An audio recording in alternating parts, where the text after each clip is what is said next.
Let's learn about setting our cut loss and buy on breakout orders to manage fast-moving and volatile stocks. If you haven't seen our previous video covering the basics of conditional orders, click the link above or in the description below. Let's revisit our cut loss example in the previous video, where if the stock trades at 200 or below, then we sell shares at 200. But what risk do we face here? We risk getting left behind by a fast-moving stock and our order at 200 being left unexecuted. So how do we avoid being left behind by a fast-moving stock? Instead of placing our order exactly at our cut loss point, we place our sell order at a lower price so that we can get executed at the best bid when our cut loss is hit. So how do we change our example to do this? Instead of placing our sell order at 200, we place it at a lower price. In this example, let's use 190. But the question is, does this mean that we will be executed at 190? And the answer is no. The system will try to match us with the best bid, but not any lower than 190.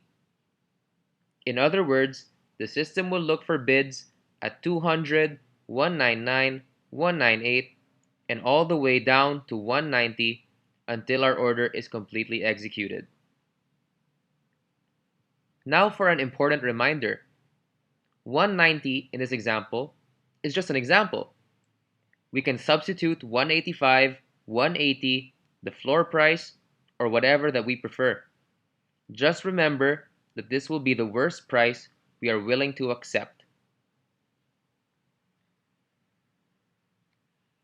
In the platform, we input the condition like we always have, less than or equal to 200. But now, we send the limit order to sell at 190. Let's review this and apply the same idea to buying on breakouts, where if the stock trades at 250 or above, then we buy shares at 250. Again, if we place our buy order exactly at our breakout price, we run the risk of being left behind if the stock continues to move higher. So how do we avoid this? In this case of buying, we would want to place our buy order at a higher price so that we get executed at the best ask price at the time our breakout point is hit. So how do we change our example to do this? Instead of placing our buy order at 250, we place it at a higher price. In this example, let's use 260. So again, the question is, does this mean that we will automatically be executed at 260? By now, we know that the answer is no. The system will automatically try to match us with the best ask price in the market, but not any higher than our buying price of 260. In other words, the system will look for asks at 250, 251, 252, and all the way up to 260 until our order is completely executed. Again, for our important reminder, 260 here is just an example. We can substitute 265, 270, the ceiling price, or whatever you prefer.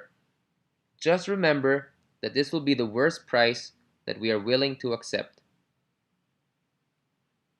So in the platform, we input the condition like we always have, greater than or equal to 250 for our buy on breakout. But now, we send the limit order to buy at 260 so that we are not left behind in case the stock keeps moving higher. Now we're ready to trade fast-moving and volatile stocks using conditional orders. Stay tuned for our next lesson.